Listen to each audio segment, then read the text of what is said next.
The following is a paid presentation for Big Business Secrets. Everyone today is going to find offense in some things I say because I'm going to challenge your thinking. Whatever worked for your marketing 8 years ago doesn't work anymore. It's completely obsolete. Our big claim to fame was a client starting a band called the Backstreet Boys. Using news groups and chat groups, we built a database of 2 million teenage girls around the world.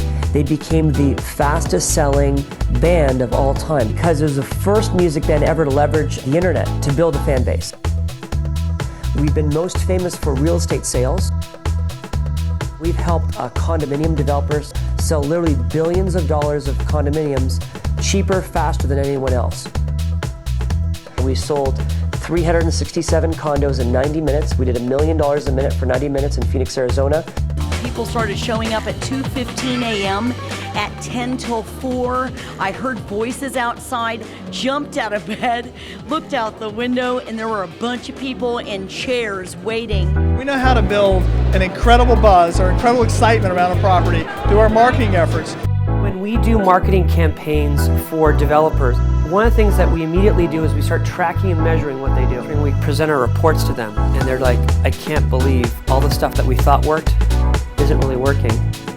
This is the reality of real-time customer service. If you don't have a process for that, you will not be in business in 5 years. This is what happens. Our expectations keep rising. You need to be ready when the customers are ready. What we're going to talk about here is going to reshape your business. The way you sell today in 2013 is not the way you sold in 2010. The world has changed radically, and we need to be on top of where the consumers are. There's over 1 billion people that are going to use Facebook today.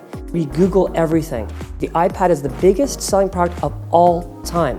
You can post a video now onto YouTube that literally within 11 minutes around the world, people will find it.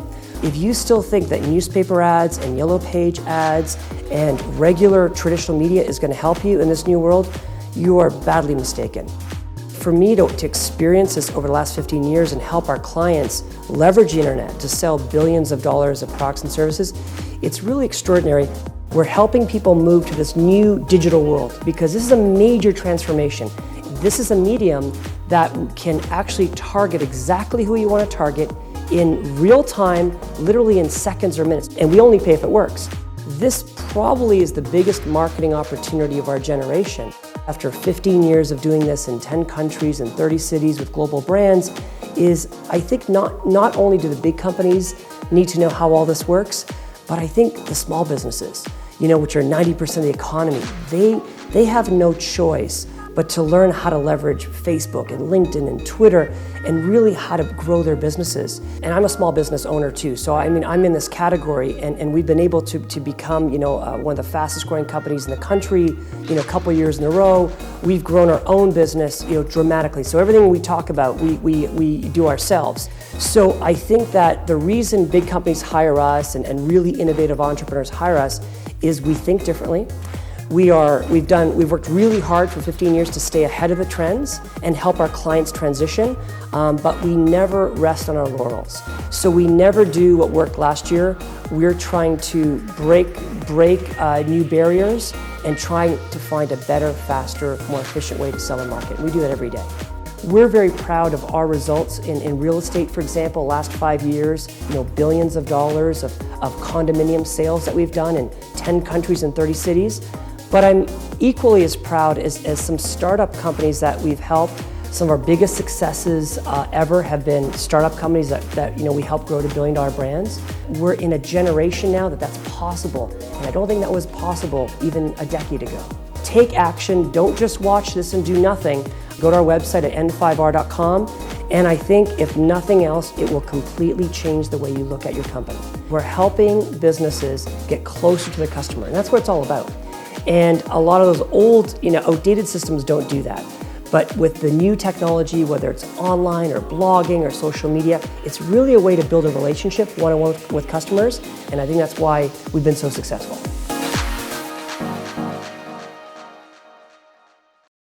Hi, this is Roman Bodnarchuk, CEO of N5R. We are so excited about today's show. We have Paul Tashima, a great friend and partner for the last 13 years, whose company was recently acquired by Oracle for $1 billion. And just so we can say that again slower, imagine a company that we started working with 13 years ago as a startup that just got acquired by the #1 software company on the planet called Oracle, which paid $1 billion for Paul's company. It's a great success story for anyone watching, and I hope you got your pad and paper. I'm going to take some notes. So here we go into our exciting interview with Paul Tashima from Eloqua. Paul, thank you so much for making the time today to sharing how you guys did it with us today. Thanks, Roman. Very excited to be here, and it's great to see you again. Paul, I remember the early days when we started working together. They were not as glamorous as the big boardroom we're in today. But Paul, tell the audience, what was it like in the early days of Eloqua, and what was the culture like? Tell us exactly, this great entrepreneurial story, and where did it all start from? When I started Eloqua, I worked 65 days straight. I didn't take a single day off, and so that was definitely the culture that we espoused, and we were all fairly young, all entrepreneurial in spirit. I think the other thing that's interesting about our business that doesn't always happen in a startup is we had to become profitable very early. If you remember in 2001, the downturn and the internet bubble burst, we couldn't get any funding. So we had to be profitable literally in our second year of existence. And if you look over the history of time, a lot of bootstrap companies actually have a higher chance of success because they learn two things. They learn how to be fiscally responsible with the money they have, and they learn how to build product that drives real value right away so that customers will actually pay and renew on it. Tell us what the value proposition was for Eloqua then, and tell us what the value proposition is today. All these companies were investing tons of money in the web, but no one was taking advantage of it from a marketing and sales perspective. It was really brochureware. And because of the internet, and really because of Google, people started to search and use the internet to find information about something they wanted well before they would ever talk to a salesperson at that business. And so we kind of came up with this concept called digital body language.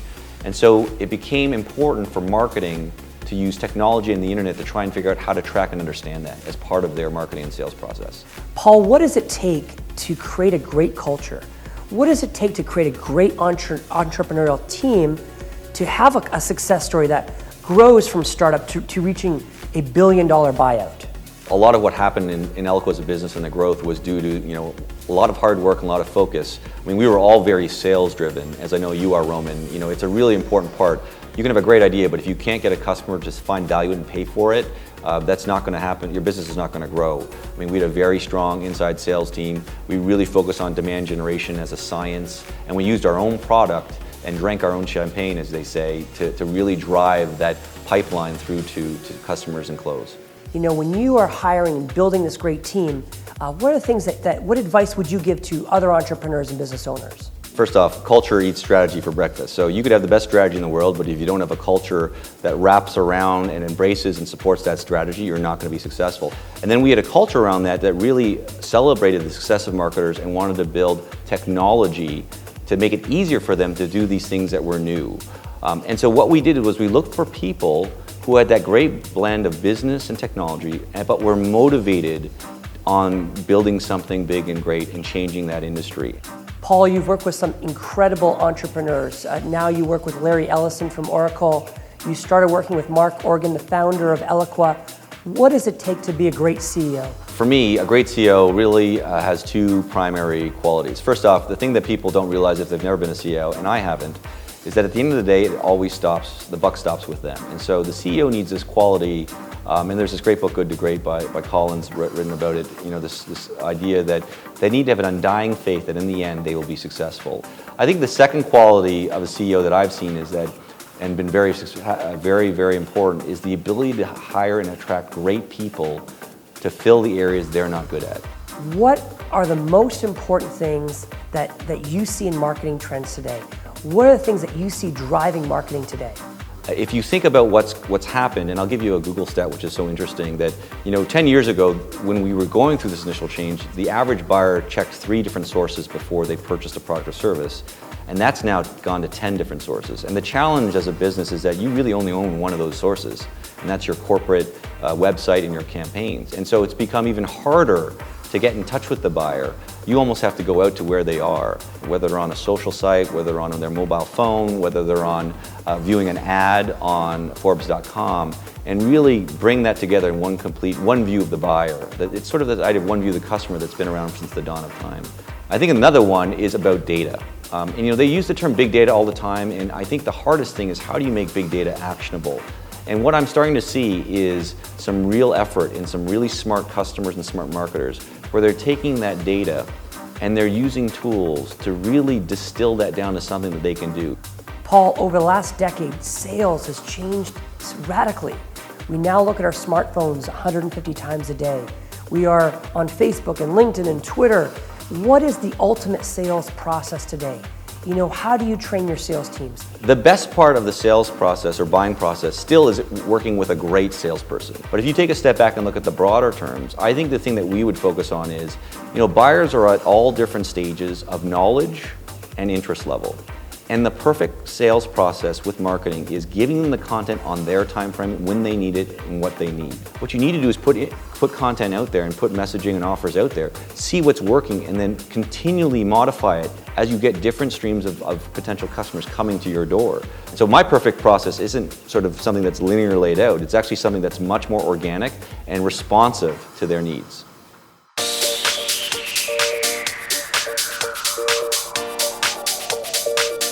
What's happened today is the world has changed massively. Today, with iPhones and Android phones that we look at 150 times a day, in offices where phones aren't even ringing anymore, where we're using these things that we call smartphones, but nobody uses them as phones anymore. How do you sell in a culture where people are spending 2 hours a day on Facebook? It's a completely different world. In our 15 years of working with the greatest sales organizations in the world, we've learned a lot. We've applied some of the best methodologies and technologies for sales training. I've worked with some of the very, very best salespeople in the world. People that earn 7-figure incomes every year, year in, year out, are just consistently amazing. And I've worked with some of the very worst sales teams on the planet. And I can tell you what I know they do, what habits they have, and I can tell you what habits the great ones do. We've been able to be very successful in this new world, and we can show literally in a 1-day and a 2-day, very structured training session how to take a C player and get them to B. We can take a B player and get them to A using the latest, greatest tools and technologies. First application we want to take a look at is social media applications, and there's a lot of them on the market today, and the problem with them is they all lack this idea of context. They can't tell the difference between a stranger in social media, a lead in social media, or a customer in social media. They just don't understand us. It's not personalized. They're like the radio, they're like the TV, they're like these old school apps. This is HubSpot's new social inbox, but what's really awesome, where you pull the needles out from the head, are these lines next to the people's pictures. The orange lines, those are leads in my database. The green lines, those are customers. Adding context into social media, really powerful. We live in a world of real time. So these are some of the things that your sales team needs to know. And in 1 or 2 days, we can transform the culture of your sales team and take them to be among the best in the world. If you think about when we sell, it's usually not, it's not logic and reason. It's almost never logic and reason. You think it is. So this, we all have to understand. And as sales professionals, you should live and breathe this. This is the most important investment. When people look at their businesses and they're trying to figure out, how do I reach my goals this year? Invest in yourself. Invest in educating your staff. It will absolutely make a huge difference for your company. I'm talking day one, and I really believe that the information that we can share with people on all the case studies and all the best practices that we've learned can help anyone grow their business. And we've documented this globally, around the world. Success stories, are unbelievable, and what we've been able to create literally in a couple days of intensive training. We look forward to working with you on helping your sales team reach your goals. Paul, in 2013, what's the perfect marketing process? Show us exactly what we should be doing today to sell and market in these exciting times. Where we've been in the last 10 years is focus a lot on a known buyer, But what's starting to happen is, and what marketers realize, is that it's really the unknown buyer that's really where all the pot of gold is. 80% of marketing spend is still on ads, TV, direct mail, events. And so how do you get out into that sort of what I call that ether of potential buyers, not necessarily knowing who they are? And so something that's starting to happen is we're starting to see this merge of offline and online becoming a reality. We're starting to see ads being able to be connected to the digital world in a real way that you can actually understand if someone's viewing that. And eventually when they become a known person, you can see that history of that interaction. What are the things that you and your team are working on? What are the marketing trends and sales trends that you guys are studying and working on? The thing that people are starting to realize is that the mobile device isn't just a device to view content, it's actually contextual with where you are. You know, often I'll look at an iPad when I'm actually having the TV on. In fact, I may see something on the TV that I want to check out on my iPad. The way that you should go about thinking about that from a business is that first find out where your customers are, and they're going to be everywhere, and then experiment. I mean, how much does it take to put up a Facebook page or write a blog post and then try and figure out where your buyers are? I mean, there's no exact science today on how to win in marketing and social. In fact, the hardest thing about social, for example, is the best way to influence you as a buyer is not to go directly to you. It's actually to influence you through someone that you trust, an advocate, someone else that's in your network. Paul, what's different about the marketing teams today? How have you seen the marketing teams change and some of their skill sets? Tell us what you're seeing in those marketing departments now. We're seeing much more focus on process and technology as needed skill sets. There's a great term that's being used now in the Bay Area in San Francisco called growth hacker.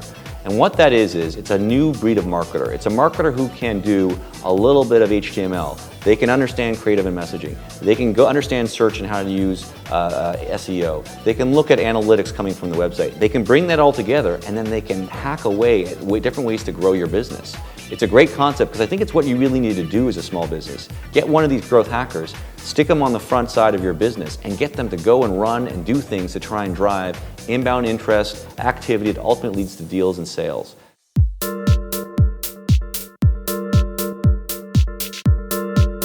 I've been obsessed for 24 years now with learning the process of sales and marketing and learning how technology impacts us.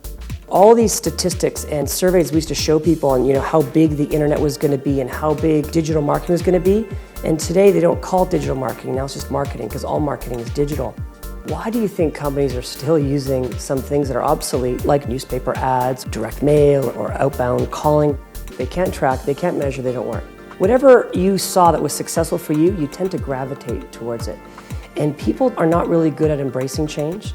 They kind of get a little stuck in their paradigm and they're not usually willing to try some of these new techniques. Things like Facebook and LinkedIn and Twitter. Today, all the best tools are free. What's not free is people's desire to learn them. When you meet marketing people, they're like, yeah, I don't know if we really understand that Facebook thing, or I'm not really sure if it's a fad. I mean, I still have these conversations. To me, it's shocking.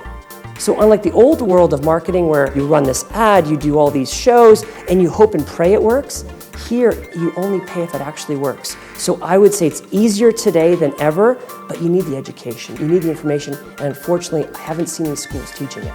I've had the great privilege of speaking at York University and Ryerson University and Queen's University and U of T. And when I go to those schools, I'm always curious, let me look at your course curriculum, what are they teaching you? And you find these textbooks that were written 5, 10, 15 years ago. And we've been fortunate, we're quoted in a lot of those old textbooks, but the stuff that we were quoted for doesn't work anymore. The whole idea of learning from old textbooks is not helping us. So I would suggest that people need to get the best information. For 15 years, we have worked with the biggest, most glamorous corporations on the planet, and I've studied and modeled the best communicators, the best salespeople, the best marketers. And what I've tried to do is distill those same techniques and methodologies and help our clients succeed. In every industry, people tend to do the same thing, all copying each other, and there's no innovation. And then where the real breakthroughs come through are when you look at other industries and you pull some of those ideas. But I would take it even a step further now, and I would tell you the consumer is further ahead than any company. We spent 6 years as a digital agency of record for Procter & Gamble. They're the biggest advertiser in the world, spend $2 billion a year. And they used to be in control. They've lost all power.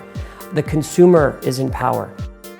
Is there a learning curve? Of course there is. But if you take one step at a time, you're going to propel your business. You need to learn today's technologies, and I think there's never been a better time to do that. So today, we're going to unveil our software that we've been using for all of our clients. that alone could make a transformative effect on any company. Websites cannot tell the difference between a complete stranger, a qualified lead on the forecast, or a loyal customer. Big context problem with websites. Everyone gets the same experience no matter where they are in the funnel, no matter what they've done, no matter what device they've used. We sort of reimagined what a website should be. We have a brand new, I think, revolutionary website system that's going to transform the way we sell our products, and we call it the content optimization system. So now, the first time I visit your website, I'm going to get experience A, but the second time, I'm going to get experience B, and the third time, I buy, I become a happy customer, I get experience C. You've got to learn this stuff. This is mission critical, and there's nothing that will propel your business faster, nothing that will grow your revenue, nothing that will make you more profitable than learning these amazing new technologies that just didn't exist a few years ago. Michael, thank you so much for joining us today. We're so honored and excited that you're here today in Toronto. Thanks for having me. I'm so happy to be here. If you're running a business, well, I don't know if it's 5 people or 50 people, and you've been doing trade shows, you've been doing your direct mail, you've been doing your Yellow Pages ads, what do you tell a small business that's been successful? They've been successful, it's old school, and they've got a couple salespeople. What advice do you give to them knowing where we are today in 2013? What would you tell a small business owner? I think that the biggest advice to any business owner, small, medium, or large, is that your buyer has changed. And you need to adapt your marketing to how your buyers are buying today, right? And if you're not doing things to make sure you're ranking high in all the different search engines, if you're not doing things to be active in social media, if you're not becoming much more of a publisher, right? And providing information to people, you're not going to be attracting today's buyers. And the things that you have been doing historically, it's not 1 year it's going to work, the next year it's not going to work at all. It's going to be this slow eroding process.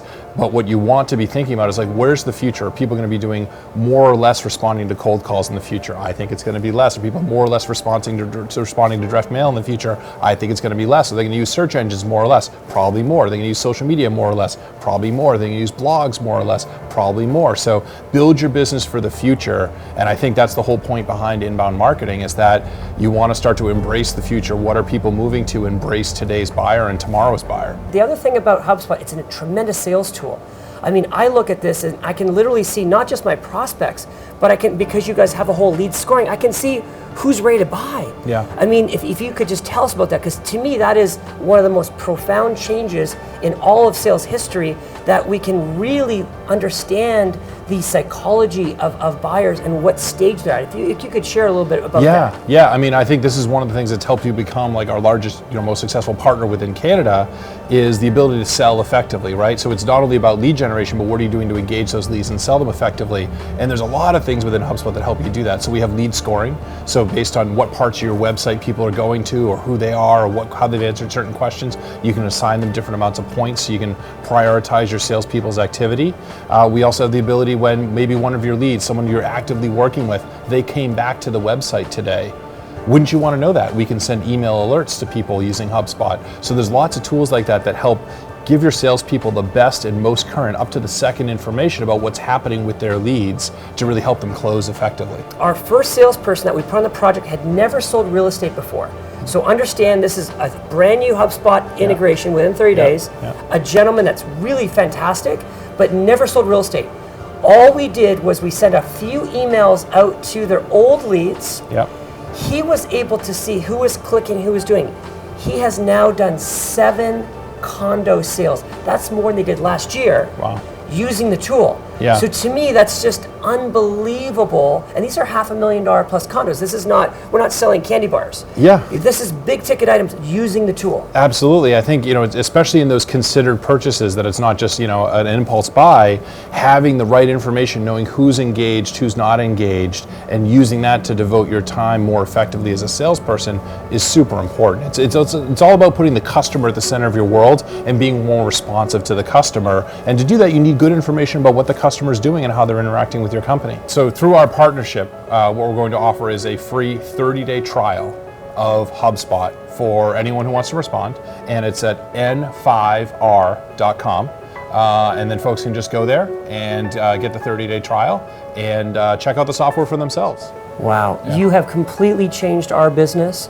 We've been fortunate to work with a lot of big companies and some big brands, and we're looking over there at the Trump Tower, and they're HubSpot customers and customers of ours. But I really honestly feel, as a small business owner and the small businesses that we help, HubSpot is really the most important thing that they can make a decision on. I would say since Google and pay-per-click, there's never been an innovation like this for marketing. So we really are very thankful for everything that you've done, all the hard work and your team in Boston has done for us. So we're very grateful. Thank you. And for us, we get a lot of satisfaction hearing all these stories from all kinds of different customers and the fun things that they've done and how much they've grown their businesses and how much they've cut their advertising spend. So maybe close with one story. There's a guy who does pool installation in Virginia, down in the States, and he was able to cut his advertising spend by almost $500,000. And even though the economy had gotten worse, he installed 10% more pools. Wow. Just by starting a blog that was getting all this traffic of people, typing questions into Google about what type of pool they should buy and different things like that. He was getting all this traffic and he was able to really grow his business and cut his expenses by a lot. So the power of inbound marketing, you're absolutely right. And it's stories like that get us so excited and want us to keep doing this and keep helping more businesses. Mike, thank you so much for joining us on the show today. Really appreciate it. My pleasure. Thanks Thank you. again. So you've now heard firsthand from a young entrepreneur, Paul Tashima, which I've had the great privilege and pleasure to work with for the last 13 years. His company has recently been acquired by Oracle for $1 billion. And Paul is making some of his most exciting information available on our website. If you go to n5r.com, again, it's www.n5r.com, you're going to see a transcript of our interview today with Paul Tashima from Eloqua, and he's going to share some really exciting blog articles and things that have really shaped their company. So we're excited that you joined us today, and please visit our website at n5r.com to learn more. Thank you so much, and look forward to seeing you in our next episode of Big Business Secrets.